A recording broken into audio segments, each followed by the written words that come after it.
এক মাস ধরে পুরবী ও সুরভি দুপুরে একবেলা খেয়ে দিন কাটাচ্ছে।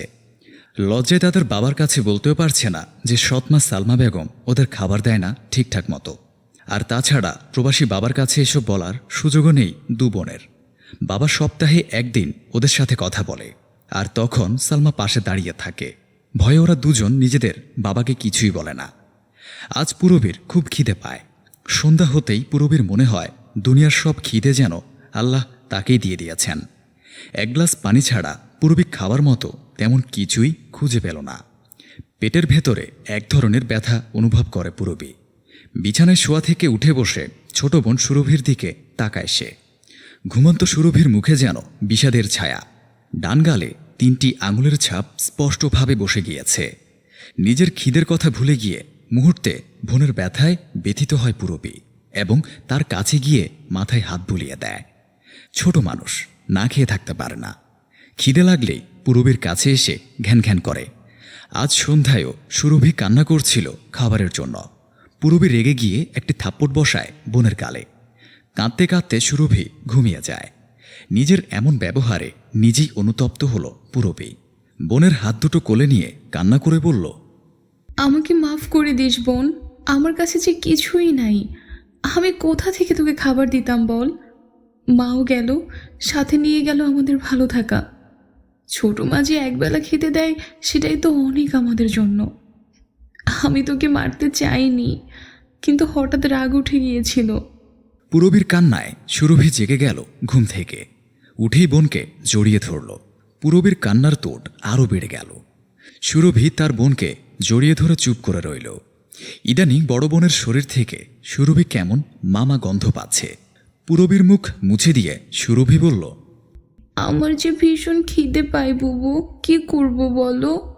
পুরবী চোখ মুছতে মুছতে বলে, এবার থেকে দুপুরের খাবার খাওয়ার আগে বেশি করে পানি খাবি। তারপর দুপুরের খাবার থেকে 2 ভাগ খেয়ে 1 ভাগ রেখে দিবি। আমিও 1 ভাগ রেখে দিব। রাতে আমার ভাগেরটুকু আর তোর ভাগেরটুকু খেয়ে নিবি। বোনের কথা শুনে সুরভি ভীষণ খুশি হয়। এই চমৎকার বুদ্ধি তো তার মাথায় আসত না। এক বোন অন্য বোনকে জড়াজড়ি করে ধরে আবার শুয়ে পড়ে। ফজরের সময় আবার উঠতে হবে 2 বোনকে। ফজরের আজান শেষ হতেই পুরবী সুরভি উঠে পড়ে ঘুম থেকে। পুরবী এবার এসএসসি পরীক্ষা দিচ্ছে, আর সুরভি সবেমাত্র ক্লাস 7-এ পড়ে। ঘরের কাজ শেষ না হলে তাদের সৎমা সালমা বেগম সুরভিকে স্কুলে যেতে দিবে না। তাই 2 বোন অন্ধকার থাকতেই বাড়ির সব কাজ শুরু করে দিল।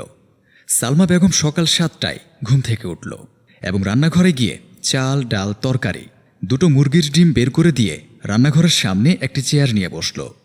পুরবী অভ্যস্ত হাতে দ্রুত চুলায় আগুন দিল এবং একটি পাত্রে ডালের সাথে ডিম 2টো সিদ্ধ করতে দিল। সালমা বেগম গর্ভবতী হওয়ায় প্রতিদিন সকালে 2টো দেশি মুরগির ডিম খায়, রাতে 1 মগ গরুর দুধ খায়।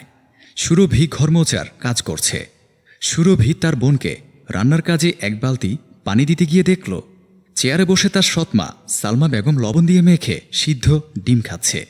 সুরভি তাকিয়ে রইল সালমা বেগমের দিকে আর ভাবতে লাগলো তার মায়ের কথা। মা বেঁচে থাকতে প্রতিদিন 2 বোনকে ডিম খেতে দিত। সুরভির ডিম ভীষণ প্রিয়। পুরবী তাই প্রায় সময় নিজের ডিমও বোনকে দিত। তার সৎমা সালমা বেগমের হঠাৎ করে খেয়াল হলো সুরভি তাকিয়ে আছে তার দিকে।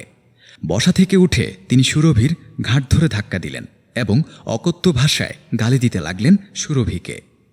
মা ময়রা আমার ঘাড়ে যত রাক্ষসী দিয়া গেছে, আমার খাবারের দিকে তাকিয়ে থাকে। নজর দিস আমার খাবারে, যেন আমার পেটে অসুখ হয় তার জন্য। খাউন দেখলে লালা পড়ে তোর, তাই না রাক্ষসী? এসব শুনে রান্নাঘর থেকে পুরবী ছুটে এসে ছোট বোনকে জড়িয়ে ধরে চিৎকার করে বলল, মাফ করে দেন মা, ও ছোট মানুষ, ওরে আর কিচ্ছু বললেন না। এখনও ওই দিনে দেওয়া মায়ের ঘাও শরীর থেকে শুকোয়নি। আমার বোনটা মরে যাবে মা। সালমা বেগমের রাগ এবার আরও বেড়ে গেল। তিনি চিৎকার করে বললেন, মরিস না কেন তোরা? আজরাল তোদের 2 বোনকে চোখে দেখে না কেন? আমার ঘাড়ে বৈশা বৈশা আর কত খাবি? বলেই সালমা বেগম 2 বোনকে বেধড়ক মারা শুরু করলেন।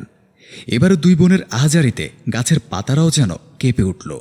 সালমা বেগম থামল যখন সে দেখল সুরভি মাটিতে পড়ে আছে। তার উপর রক্ষা কবজের মতো পুরবী পড়ে আছে। সালমা বেগমের মারের প্রায় পুরোটাই পুরবীর গায়ে লেগেছে। ফ্লোর থেকে উঠে পুরবী পুনরায় আবার রান্নাঘরে চলে গেল। সুরভি ঘর গোছাতে ব্যস্ত হয়ে পড়ল। অন্য রুমে গিয়ে সালমা বেগম ফোন করে তার স্বামীর কাছে সুরভি পুরবীর দোষের কথা বলতে লাগলেন। পুরবী রান্না করতে করতে চুলার লেলিহান অগ্নিশিখার দিকে তাকিয়ে বলল, তোমার তীব্রতার ফিকে হয়ে যাওয়া এই বুক যেন আগুন জ্বলছে তার কাছে। বাবা মরে গেলে তো মা বদলে যায় না, তবে মা মরে গেলে বাবা কেন বদলে যায়? সুরভি তার হাতের কাজ শেষ করে স্কুলের জন্য রেডি হতে চলে গেল। স্কুল ড্রেস পরতে গেলেই সুরভি বিড়ম্বনার শিকার হয়। এ ড্রেসটা ভীষণ পুরনো হয়ে গেছে।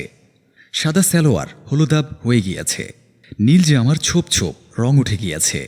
স্কুলে এই ড্রেস পরে গেলে মেয়েরা হাসাহাসি করে সুরভিকে নিয়ে। এসব ভাবতে ভাবতে সুরভির দু চোখ আবারও জলে ভিজে গেল। পুরবী রান্না শেষ করে টেবিলে এসে সব গুছিয়ে কড়ই কালির পাতিল গত রাতের এটো বাসন ধুচ্ছে। হাতের কাজ শেষ করে একটু বিশ্রাম নেওয়ার জন্য পুরবী সোফায় বসল। এমন সময় কেউ একজন কলিং বেল চাপল। পুরবী সোফা থেকে উঠে গিয়ে দরজা খুলে দিল। দরজা খুলে দিতেই পুরবী দেখতে পেল একজন বোরকা পরা মহিলা। পুরবী তাকে সালাম দিল। মহিলা সালাম নিয়ে পুরবীকে উদ্দেশ্য করে বলল, আমাকে এক গ্লাস পানি দাও তো, এই পথ দিয়ে যাচ্ছিলাম, ভীষণ তেষ্টা লেগেছে। পুরবী দ্রুত পায়ে ঘরের দিকে গেল। সদ্য ধুয়ে আনা কাচের গ্লাসে পানি নিয়ে ফ্রিজ থেকে এক টুকরো বরফ নিয়ে পানির গ্লাসে দিল। সালমা বেগম তার রুমে বসেছিল। পুরবীকে এমন যত্ন সহকারে পানি নিতে দেখে সেও পুরবীর পেছনে বের হয়ে এলো। অচেনা আগন্তুককে দেখে সালমা বেগম এগিয়ে আসলো। বোরকা পরা মহিলাটি পুরবীকে জিজ্ঞেস করল, উনি তোমার কি হয়? পুরবী বলল, জি, আমার মা। পানি খাওয়া হতেই মহিলাটি তার হাতের গ্লাসটি দিয়ে দিল এবং পুরবী গ্লাসটি নিয়ে ঘরে চলে গেল। পুরবী যেতেই বোরকা পরা মহিলাটি সালমা বেগমকে উদ্দেশ্য করে বলল, আপা, আপনারা সত্যি কথাটাই বলি, আমার মেজো ছেলে মালয়েশিয়া থাকে, এই সপ্তাহ পর দেশে ফিরবে। আমি এই কলোনি দিয়েই আসা যাওয়া করি মাঝে মধ্যে। আপনার মেয়েকে মাঝে মাঝে বাসার নিচে দেখি, আজকে দেখি আমার পছন্দ হয়ে গিয়েছে, তাই আজকে আপনার কাছে আসলাম প্রস্তাবটা দেওয়ার জন্য। আপনাদের যদি কোনো আপত্তি না থাকে তাহলে আমি আগামীকাল আমার বড় দুই ছেলের বউকে নিয়ে আর মেয়েকে নিয়ে আপনার মেয়েটাকে দেখতে আসতে চাই। সালমা বেগম এক মুহূর্ত ভেবে তারপর বলল, ঠিক আছে, আমার আপত্তি নেই, তবে আগেই একটা কথা বলে রাখি, পূর্বী আমার নিজের মেয়ে না। ওদের দুই বোনকে রেখে মা মারা গিয়েছে কয়েক মাস আগে, আমি ওদের দ্বিতীয় মা। বোরকা পরা মহিলাটি কোনো প্রতিক্রিয়াই করলেন না, বরং বললেন, আমার কোনো সমস্যা নেই তাতে। মেয়ের মা না থাকাটা তার কাছে কোনো ব্যাপারই মনে হয়নি। নিজের রুম থেকে সব কথা শুনছে পুরবী। গড়িয়ে পড়া শিশিরের মতো পুরবীর চোখ থেকেও এক ফোঁটা জল যেন বের হতে যাচ্ছে। তার বুকের ভেতর জ্বলতে থাকা আগুন যেন বহুগুণে বেড়ে গেল। সে ভাবল, তার বিয়ে হয়ে গেলে তার ছোট বোন সুরভির কি হবে, সে কোথায় থাকবে। এগুলো ভাবতে ভাবতেই পুরবী তার রুম থেকে বের হয়ে আসলো এবং বোরকা পরা মহিলাটিকে উদ্দেশ্য করে বলল, ক্ষমা করবেন, আমি এই বিয়েতে রাজি নই, আমি এই বিয়ে করতে পারবো না। পুরবীর কথা শোনা মাত্র সালমা বেগম খেপে গিয়ে বললেন, বিয়ে করবি না মানে? সারা জীবন বসে বসে তোরা দুই বোন আমার ঘরের অন্ন ধ্বংস করবি নাকি? বোরকা পরা মহিলাটি এবারে মলিন কণ্ঠে সুন্দরভাবে পুরবীকে জিজ্ঞেস করল, কেন মা, কি হয়েছে? এই বিয়েতে তোমার আপত্তি কেন?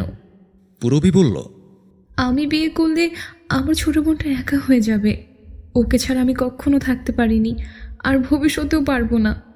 ও আমার একমাত্র আপনজন। বলে পুরবী কান্না করতে লাগল।